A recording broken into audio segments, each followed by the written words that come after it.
شوفوا الشكل ديال السلو كيفاش جا، راه كيجي معلك. ها نتوما كيجي معلك غزال وبنين، وفي نفس الوقت فيه داك التقرميشه ديال القوام اللي دخلنا فيه. وفي هذا المنظر هذا اللي زوين بزاف. شوفوا تبارك الله ما شهيتكم.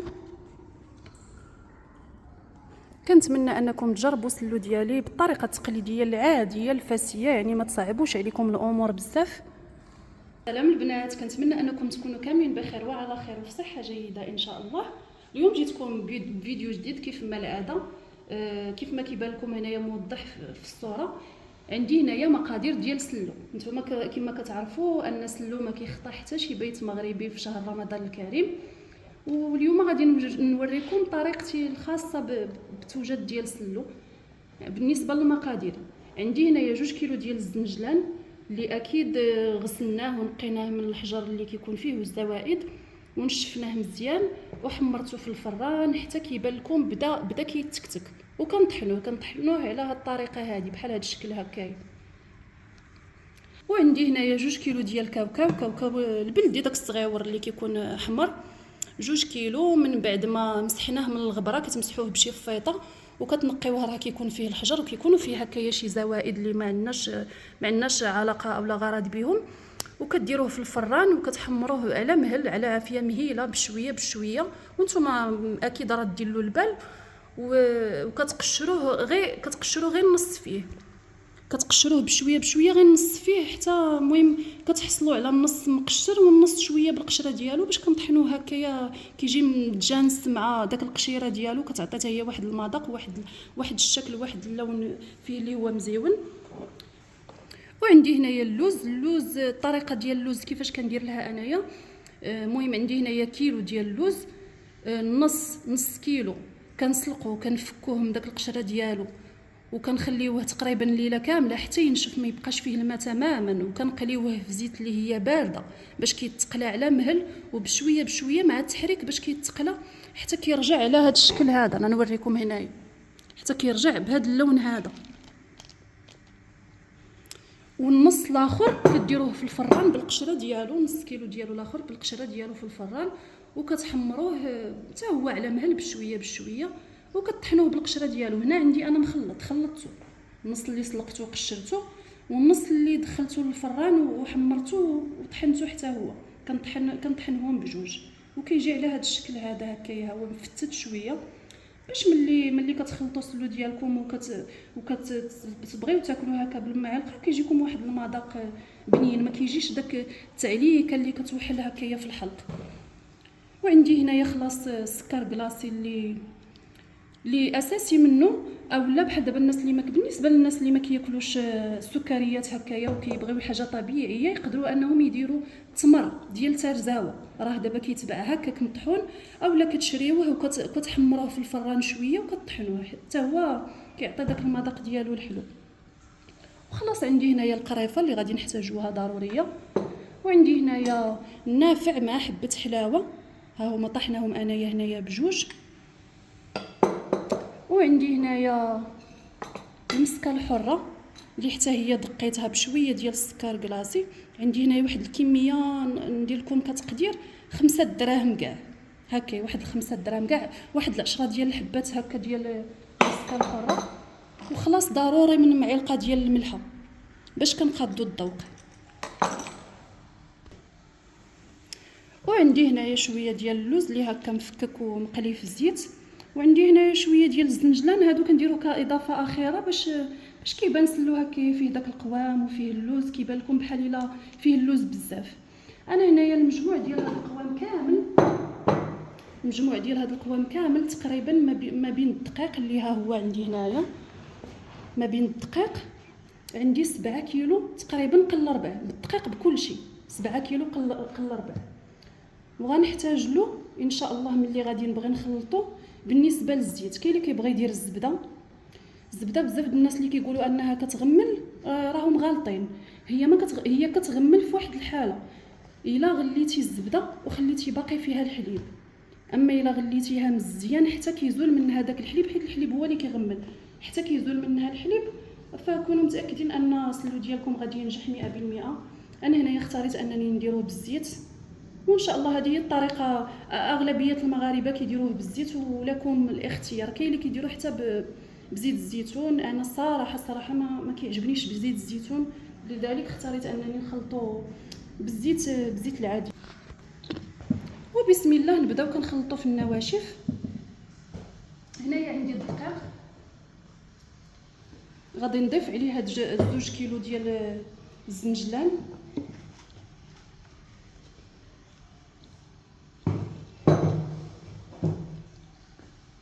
وغادي نضيف هاد 2 كيلو ديال الكاوكاو.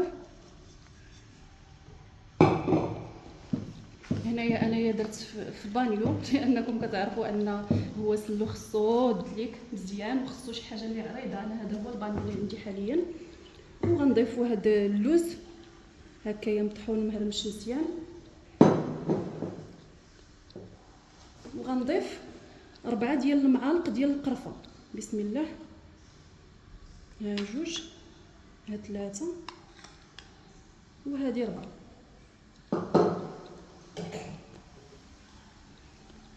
وغنضيف هنايا ما بين حبه حلاوه والنافع. هنايا انا خلطتهم مجموعين، طحنتهم مجموعين هكا باش يبغيو يطحنوا ليا في الهشوار. غندير هنايا 4 ديال المعالق، الاولى، الثانيه، الثالثه، وهذه الرابعه. وعندي هنايا داك المسيكه الحره،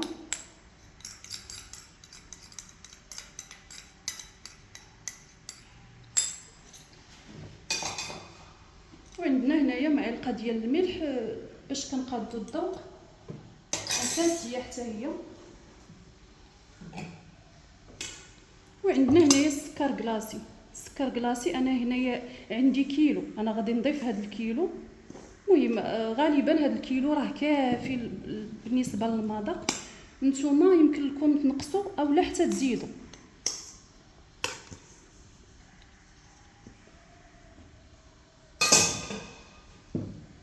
صافي كنخلطوا مزيان هاد النواشف هكذايا بيدينا اولا باش ما بغيتو نتوما.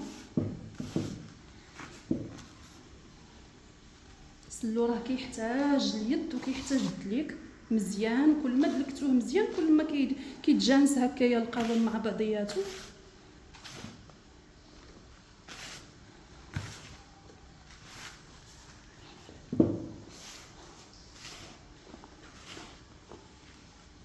وإلا عييتو يمكن لكم تحبسوا ملي تعياو هكا، ملي تبداو تخلطوا بالزيت. وإلا عييتو يمكن لكم تحبسوا تخليوه يرتاح هكا باش يطلق حتى هو داك الزويته ديالو، وتوليو عاوتاني تعاودوا تدلكوه. ما تصعبوش عليكم الامور.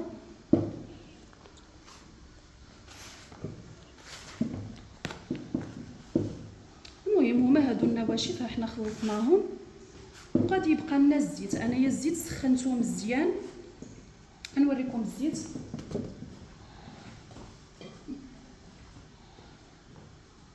هنايا عندي 2 لتر ديال الزيت اللي سخنته مزيان، ماشي تخليوه حتى يتحرق، المهم انه يسخن ويبرد. تخليوه يبرد مزيان وعاد باش تخلطوا به هاد المقادير ديالكم ديال السلو، باش ما الا خليتوه سخون غادي يحرق لكم، بحال اللي غادي يزيد يطيب لكم هاد المقادير. حاولوا انكم تخليوه حتى يدفى مزيان وعاد خلطوا به. وهنايا البنات من بعد ما خلطنا النواشف كيف ما ذكرت مع بعضياتها، ما بقاش داك التحباب، داك الكتلات هكا اللي كيكونوا باش كيدخلهم الزيت مزيان. وهنايا الزيت عندي ها هو برد، غادي نبدا كنخلط وكنضيف في الزيت. بالنسبه للدقيق انا نسيت ما ذكرت لكمش القياس ديال الدقيق اللي درت هنايا مع هاد المقادير هادو. انا درت 2 كيلو، وفاش ملي تحمرات في الفران كينقص واحد 4 كيلو هكاك تقريبا، يعني في المجموع ديال الطحين 2 كيلو قل 4. وبسم الله كتبداو تضيفوا الزيت تدريجي، بحال نقولوا شويه بشويه. انا هنايا ضفت غليت، ماشي غليت، سخنت، بحال دفيت الزيت. حاولوا ما تخليوهاش حتى تغلى بزاف، بحال تسخنوها وتخليوها تبرد وتبداو تخلطوا بها سلو. السلو راه كيحتاج دليك مزيان.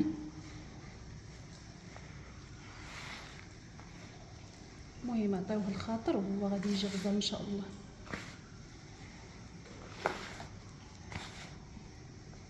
بالنسبه للزيت الا لاحظتوا انا هنايا قلت لكم درت 2 لتر، وانتم كيبقى عاوتاني على حسب كل واحد واش كاين اللي كيبغي شويه سلو ناشف، كاين اللي كيبغيه معلك بالزيت.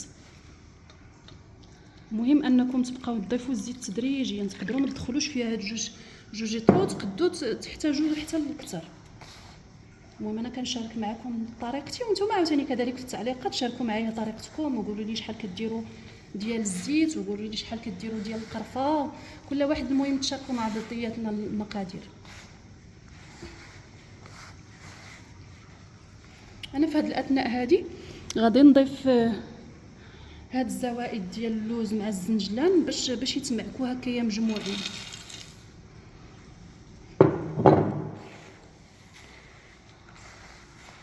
وهذه هي المرحله الاخيره، وهذه هي المرحله اللي خصنا نركزوا فيها مزيان، نعطيوها شويه ديال الخاطر وشويه ديال الطاقه والجهد باش يجينا سلو ديالنا معلك وبنين.